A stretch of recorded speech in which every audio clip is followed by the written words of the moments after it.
나눌 때 나를 살피시는 하나님이라는 제목으로 함께 나누실 텐데, 우리 안에 하나님 그분께서 살펴주실 때 우리의 모습이 참 아름다웠으면 좋겠다, 이런 생각을 해보게 됩니다. 다운타운을 가로질러서 세인존스 리버가 이렇게 흘러가죠. 강 주변에는 또 높은 다운타운 빌딩들이 이렇게 있어서 그 다운타운의 빌딩이 이렇게 강물의 그림자로 이렇게 비치는 모습, 그것 또한 굉장히 아름다운 모습입니다. 강을 건너는 다리들이 또 있습니다. 그 다리는, 그 중에 한 다리는 이렇게 큰 배가 밑으로 지나가려면 열렸다가 또 배가 다 지나가면 닫혀야 되는 그런 다리가 있습니다. 제가 전에 직장 생활을 할 때 제 자리가 너무나 좋은 자리에 앉아 있었어요.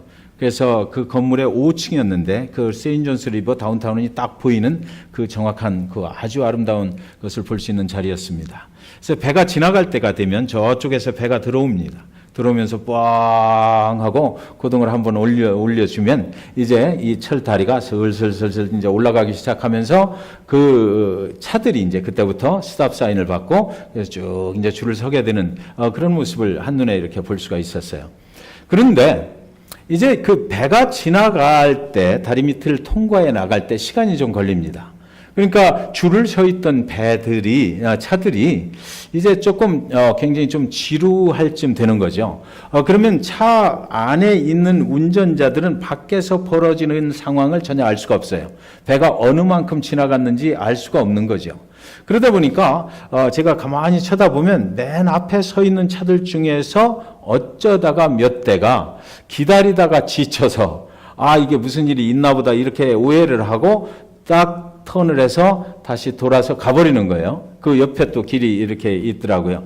그런데 그런 차들이 몇 대 돌아서 다시 나가버리는 조금만 있으면 그 시간이 다 기다리질 못하고 돌아가 버리더라고요. 그런데 조금만 있으면 그때 지나가는 배가 이제 완전히 통과해서 백고동을 한번 빵 하고 기다려줘서 감사합니다 하고 이제 울리면 그때 또 철다리가 슬슬슬슬 내려오는 거예요.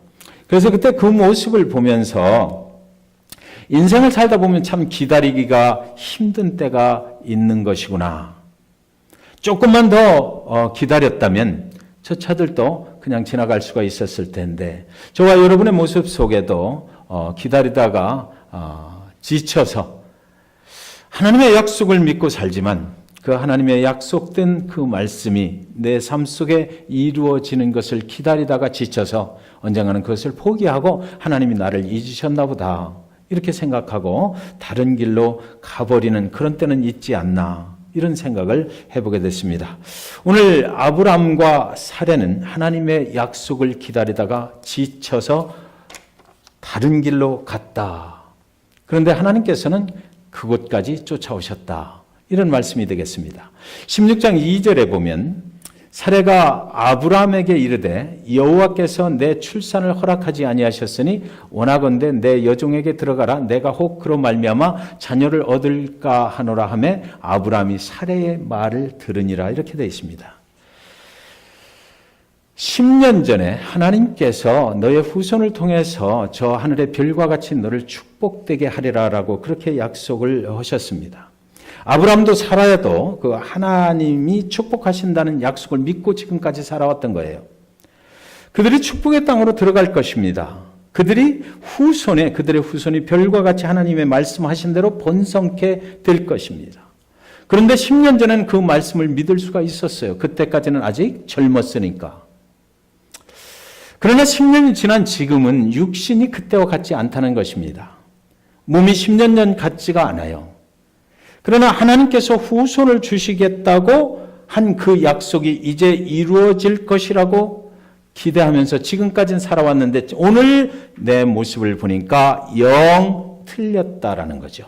하나님께서 그 약속을 잊어버리셨든지 아니면 하나님이 헛 약속을 하셨든지 그것을 믿고 여지껏 살아온 내가 바보 같았든지 이런 생각을 할 수밖에 없었던 것이죠. 그래서 사레가 이제 아브라함에게 제안을 하나 하는데 나의 여종 하가를 당신에게 줄 테니까 우리가 그를 통해서 자녀를 얻자라고 이렇게 제안을 합니다. 아브라함은 이때 굉장히 곤란한 입장이 됐겠죠. 하나님의 약속을 부여잡고 자기 가족들을 데리고 여기까지 왔는데 하나님의 약속이 이루어지지 않으니까 사랑하는 아내가 그러면 다른 세상 방법을 써서 우리의 후손을 얻어보자 이렇게 하니까 아브라함은 지금 사람의 말과 하나님의 말 중간에 딱 서서 어떤 결정을 해야만 되는 그런 순간에 있는 것입니다. 그런데 이때 아브라함이 사레의 말을 들으니라. 성경은 이렇게 되어 있습니다. 하나님과 사람 사이에서 아브라함은 결정을 할 때 사레의 말을 들었다 그래요. 여러분 2019년을 우리는 살아가고 있습니다. 이제 벌써 일주일 2주째가 되는 주일 예배를 드리고 있어요. 여러분들 2019년을 우리가 살아갈 때 우리도 역시 마찬가지예요. 하나님과 사람 사이에서 살아가게 되는 거죠.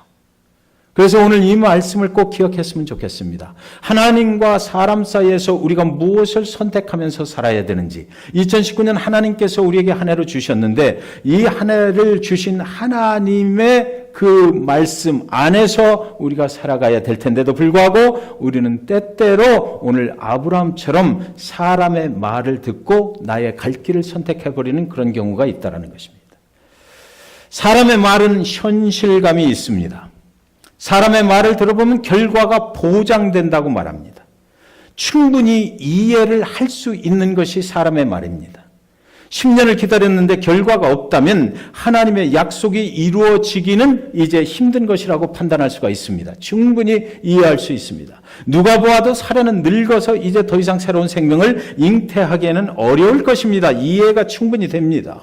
사례가 하는 말이 우리는 얼마든지 이해하고 그가 무슨 말을 하는지 구체적으로 얘기 안 해도 단번에 알아들을 수가 있습니다. 그렇게 하자고 하는 사례를 이해하지 못할 사람은 이 세상에 한 명도 없을 것입니다. 그러나 하나님의 약속을 믿고 가는 길은 결과가 보이질 않습니다. 지금 그 약속이 어디까지 진행돼서 나한테 어디만큼 왔는지 우리는 눈으로 볼 수가 없기 때문입니다. 하나님의 약속은 많은 경우 이해할 수가 없습니다. 저와 여러분도 이런 상황 속에서 살아가고 있는 것이에요. 우리는 거의 매일의 순간들을 하나님과 사람 사이에 서 있게 되는 것이거든요. 어느 길로 갈 것인가? 하나님의 길과 사람의 길 가운데 어디로 갈 것인가? 이것이 인생이라는 것입니다. 사람의 길은 쉬워 보입니다. 넓어 보입니다. 인간의 계산으로 분명히 그렇게 가면 결과가 나올 것이라는 생각을 가지고 가게 되는 길이 사람의 길입니다. 그러나 많은 경우 하나님의 길은 보이지가 않는 것입니다. 인간이 가는 길은 보장된 길이지만 하나님의 길은 오늘 이 순간 보장되어 있다라고 우리 눈에 보이지를 않는 길. 그것이 바로 하나님의 길입니다. 2019년 저와 여러분이 가야 할 길도 바로 이런 선택을 해야만 되는 그런 선택을 요구받는 그런 삶을 우리는 하루하루 매일같이 살아가게 될 것입니다. 사람의 말을 따랐던 아브라함의 가정. 오늘 본문 속에서 어떤 결과를 맞이하게 됐는지 우리는 한번 보겠습니다. 그 사람의 말을 따랐던 아브라함의 가정에는 굿뉴스 그리고 배드뉴스 두 가지가 따라왔습니다. 첫째는 사람이 예상했던 대로 사레의 여종 하갈이 임신을 했다는 반가운 소식입니다.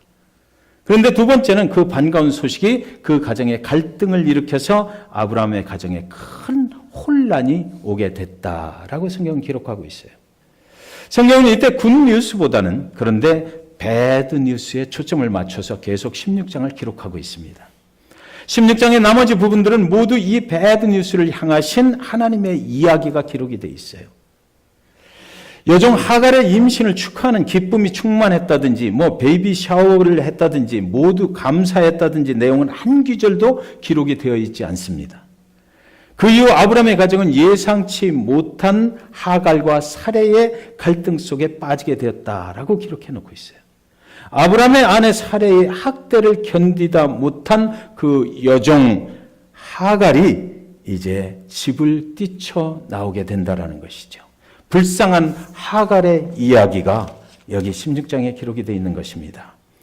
여러분, 우리가 살아갈 때 하나님의 말씀을 그대로 믿고 갈 수도 있고 아주 신실한 믿음의 사람으로 하나님께 순종하면서 갈 수도 있고 오늘 아브라함처럼 잘못된 선택을 하고 내 뜻대로 사례처럼 사람의 생각을 가지고 선택된 그 길을 갈 수도 있어요. 그런데 오늘 16장에 보니까 하나님은 믿음이 좋았던 그런 사람, 믿음이 아주 신실해서 하나님께 순종만 하고 가는 사람의 이야기는 꺾어 둬버리고 하나님을 선택하지 아니하고 사람의 생각을 따라 살려 했던 여종 하갈에게 초점이 맞춰져 있다는 것입니다. 성경은 하나님의 이야기입니다. 하나님께서는 하나님께 온전히 순종하지 못하고 사람의 생각으로 살아서 나타난 그 결과물에도 하나님은 여전히 큰 관심을 가지고 계시다라고 성경은 지금 말하고 있는 거예요. 그래서 7절에 보면 여호와의 사자가 광야의 샘물 곁 곧 술길 샘 곁에서 그를 만났다. 인생의 어느 길에서 하나님이 거기까지 찾아오셔서 만나주셨다라는 거예요. 하갈은 살해의 학대를 견디다 못해서 이제 도망을 치죠. 본 여주인 그의 청에 의해서 그렇게 해서 이제 새로운 생명을 뱃속에 갖게 됐는데 이제 그 살해가 좀 잘난 척을 했던 것 같아요. 그랬더니 이 본 여주인이 그를 학대해서 이제 그 집에서 쫓겨나는 신세가 됐습니다. 임산부의 몸으로 도망가다가 지쳐서 힘이 없어서 목이 말라서 더 이상 도망칠 힘도 없어 쓰러져 있을 때 그 앞에 오아시스가 있었더라. 성경은 그렇게 기록합니다. 샘물 곁에 퍽 하고 쓰러지는 하갈의 몸이 성경을 읽어보면 마치 천근 만근 차라리 죽어버리는 것이 낫겠다라는 생각을 했을 것 같아요. 그러나 내 몸에 이미 새로운 생명이 있으니 내가 마음대로 죽을 수도 없고 이 일을 어쩌면 좋을까. 쓰러진 채로 엉금엉금 간신히 그 오아시스에 물을 마시고 있는 하갈의 모습을 한번 상상해 보시기 바랍니다. 물 한 모금 이제 또 마시니까 좀 정신이 들었습니다. 광야의 태양볕이 한없이 따갑게 내리쬐는 날입니다. 하갈이 정신을 차리고 생각해 보니 원통하기 짝이 없는 운명을 타고났구나 생각이 드는 거예요. 종의 자식으로 태어나서 평생 노예로 살다가 자기가 원하지도 않게 주인집 아이를 갖게 되고 그런데 주인집 여인의 학대를 받고 그뿐 아니라 자신의 아이를 갖게 한 그 아브라함도 그를 모르는 척 해버리는 이 외면당하는 가운데 도망을 쳐나온 그 여인의 인생, 자신이 무척 참으로 한스러워집니다. 도대체 내 인생은 어디로부터 와서 어디로 가려는 것인가? 지금 나는 어디를 향해서 가야 되는 것인가? 어디를 가야 될지도 모르고 지금 사막 한가운데 서 있는 그의 모습. 배를 만져보니까 뱃속에서 속 모르는 이 새 생명은 발길질을 해댑니다. 하나님의 사람의 집에서 도망쳐 나온 하나님을 모르는 한 여인이 광야 사막의 오아시스 곁에 누워서 숨을 헐떡이면서 배에 손을 얹어보니 그 뱃속에서 생명이 움직이고 있는 것을 느끼고 있습니다.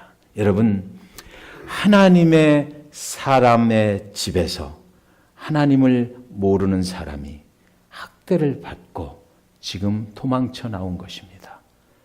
세상에는 하나님의 교회에서 상처받고 방황하는 영혼들이 한없이 많이 있습니다. 그래서 내가 하나님을 믿는다고 하는 사람들 보기만 해도 싫다. 하나님의 교회 목회자, 내가 참으로 다시는 그들과는 상대도 하지 않으리라. 어쩌면 하갈이 그 사막의 그곳에서 했던 그런 생각이 아닐까. 하나님의 약속을 믿고 간다고 그 가정이 축복받은 가정이라고 우리는 하나님의 축복의 땅을 향해서 간다고 했던 그 아브라함의 가정에서 천대받고 학대받은 하갈이라는 한 여인의 고백이 우리는 지금 그의 입을 통해서 들을 수는 없지만 그날 그 사막 가운데서 그렇게 말하고 있지 않았을까 싶습니다. 이 생명을 데리고 나는 이제 어디로 가야 하는가? 8절에 보면 이르되 살해 여종 하갈아 네가 어디서 왔으며 어디로 가느냐? 그가 이르되 나는 내 여주인 살해를 피하여 도망하나이다. 여러분, 하갈이 그렇게 생각했을 거예요. 나는 지금 어디서부터 와서 어디로 가야 하는가? 내 앞길이 어딘가? 그 마음을 하나님께서 아시고 거기를 찾아오셔서 따라오셔서 그 하갈에게 묻는 것입니다. 네가 지금 어디서 와서 어디로 가느냐? 그런데 여러분, 하갈은 내가 어디서 온 거 중요하지 않습니다. 오늘 당장 내 생명이 걸린 문제 앞에서 나는 앞으로 어디로 갈지도 모르는 그런 위치에 있는 거예요. 그런 상황 가운데 있는 거예요. 그래서 그가 아는 것은 뭐냐면 내 여주인 사례를 피해서 내가 도망하나이다. 내가 지금 도망치고 있는 것 그것밖에는 알 수가 없습니다. 내 앞날에 대해서 나는 아무것도 아는 것이 없습니다. 어디로 갈지 목적을 가지고 나온 것도 아닙니다. 이 사막에서부터 내 생활이 앞으로 어떻게 전개될지 나는 아무런 계획도 없는 것입니다라고 그가 그렇게 말하고 있는 것이에요. 11절에 보면 여호와의 사자가 또 그에게 이르되 네가 임신하였은즉 아들을 낳으리니 그 이름을 이스마엘이라 하라. 이는 여호와께서 네 고통을 들으셨음이니라. 하갈이 임신했다고 말하지 않았거든요. 하갈은 절대 그 얘기를 하나님한테 한 적이 없어요. 하나님의 사자한테 한 적이 없습니다. 여주인 사례를 피해서 내가 도망하나이다. 그것밖에는 말한 것이 없습니다. 하나님은 그런데 모든 것을 다 알고 계셨습니다. 그 뱃속에 새로운 생명이 있다는 걸 알고 계셨어요. 하갈이 내 인생 너무 고통스럽다고도 말하지 않았습니다. 그러나 하나님이 알고 계셨습니다. 내 고통을 내가 들었다 말씀하셔요. 새 생명을 축복하셔서 후손이 번성케 되리라고도 하나님은 이제부터 말씀하시기 시작합니다. 하나님은 하나님을 모르고 고통 가운데 살고 있던 한 여인이 하나님을 믿는 가정에서 당한 고통을 그냥 보고만 계시지 않으셨다라고 성경은 말하고 있는 거죠. 하나님이 그를 찾아와 주셨습니다. 여러분, 하나님이 그를 찾아와 주셨어요. 하갈이 사막에서 하나님을 만나고 싶다라고 그렇게 요청하지도 않았는데 하나님은 그의 뒤를 따라오고 계셨던 것입니다. 그래서 하나님이 그를 만나 주셨어요. 하나님은 하나님을 믿는 아브라함의 가정만 사랑하시지 않고요. 하나님을 모르고 고통 가운데 광야에서 어디로 갈지도 몰라서 방황하고 있는 그 여인과 그 뱃속에 들어있는 생명을 사랑하시는 하나님이라고 성경에는 기록해 놓고 있는 것입니다.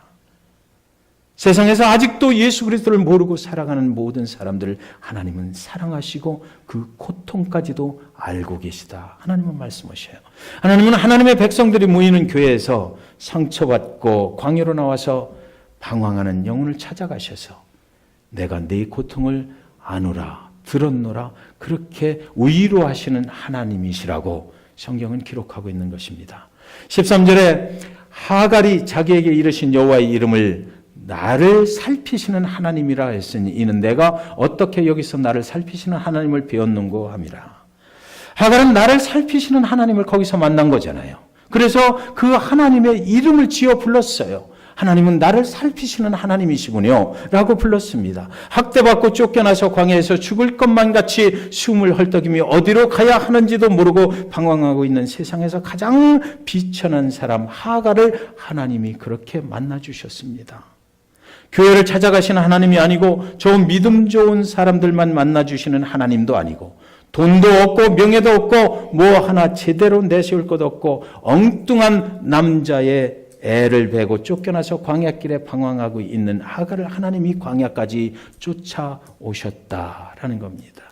하갈이 믿음이 좋아서 하나님이 쫓아오신 것이 아니에요. 하갈이 쓸모가 있어서 쫓아오신 것이 아닙니다. 아무도 없는 광야에서 죽음 앞에 마주선 하갈의 인생을 하나님은 쫓아오셔서 1대1로 만나주셨어요.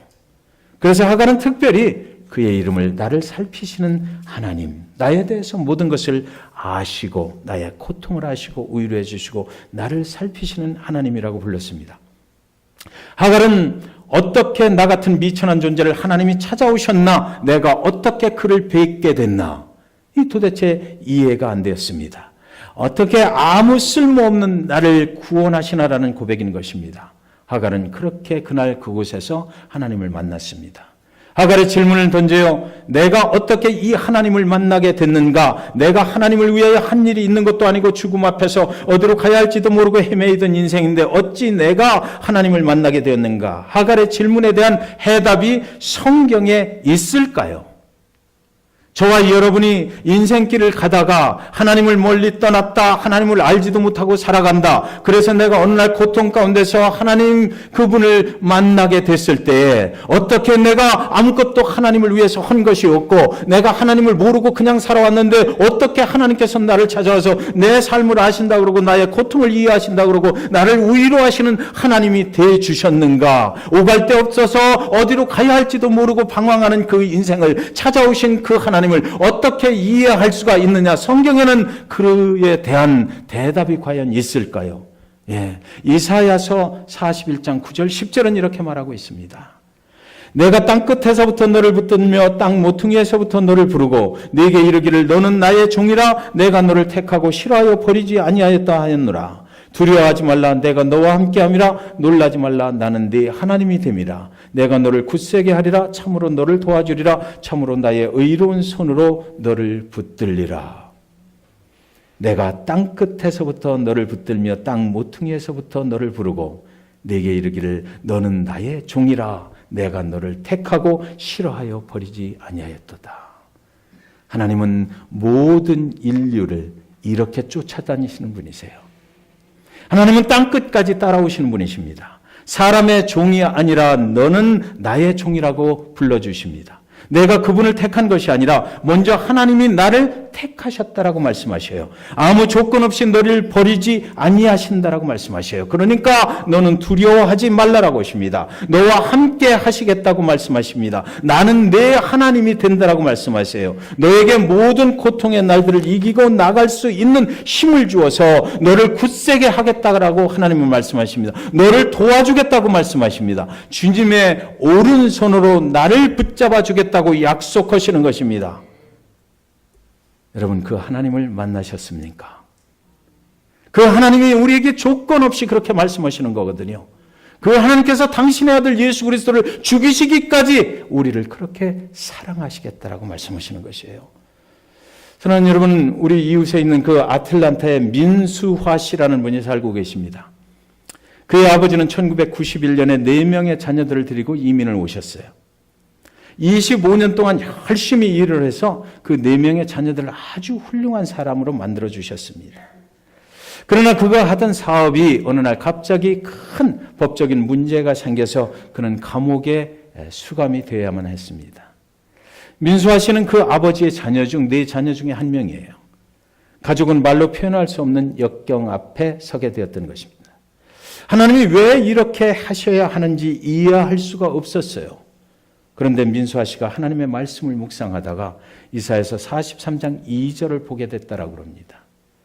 네가 물 가운데로 지날 때 내가 너와 함께 할 것이라. 강을 건널 때 물이 너를 침몰하지 못할 것이며 네가 불 가운데로 지날 때도 타지도 아니할 것이요 불꽃이 너를 사르지도 못하리니 그들 앞에 닥친 파도가 모두를 침몰시킬 것만 같지만 주님의 손만 꼭 붙잡고 가면 파도가 우리를 침몰치 못하리라는 생각이 그 순간 들었다고 합니다. 얼마 전에 수감 중인 아버지에 대한 소식이 들려왔는데 위암 판정을 받아서 그 감옥에서 병원에서 위암 수술을 또 받으셨다고 합니다. 현실은 막막한데 하나님의 말씀을 붙잡고 그는 기도하고 있다라고 생명의 삶 큐티에 그렇게 기록이 되어 있습니다. 사랑하는 성도 여러분, 하나님은 우리가 광야길을 홀로 걷게 하지 아니하십니다. 외롭고 험한 길일수록 우리와 함께 하시고 따뜻하게 우리를 격려해 주시는 그런 하나님이신 것, 그것을 믿으시기 바랍니다. 그래서 민수아 씨는 이렇게 고백했더라고요. 사막에 강을 내어서라도 생명수를 마시게 해 주시는 주님께 내 인생을 아낌없이 드리고 싶습니다. 아버지는 여전히 감옥에서 투병 중이시지만 나는 이제 단기 선교를 떠납니다. 나의 자녀들과 함께 무슬림 지역으로 선교를 떠나서 아픔 가운데로 찾아오시는 나를 살피시는 그 예수를 전하고 싶습니다. 그렇게 기록을 했습니다. 2019년 한 해 동안 사랑하는 여러분, 우리는 광야의 삶을 살아야만 합니다. 매일같이 하루하루의 그 순간순간마다 우리는 하나님과 사람 사이에서 어떤 선택을 해야만 되는 그런 인생의 길을 가야만 합니다. 그래서 오늘 이 말씀 붙잡고 사람의 길을 선택하지 말고 하나님의 길을 선택하시기를 간절히 주님의 이름으로 축원드립니다. 사람의 길을 선택하면은 그 혼란을 우리가 감당을 해야만 하기 때문입니다. 언제나 열심히 기도하셔서 나를 향하신, 우리 가정을 향하신, 우리 교회를 향하신 하나님의 뜻을 분별하셔서 그 하나님의 길을 선택하실 수 있게 되기를, 그래서 하나님의 능력으로 승리하시는 2019년 사시기를 주님의 이름으로 간절히 축원드립니다. 기도하시겠습니다.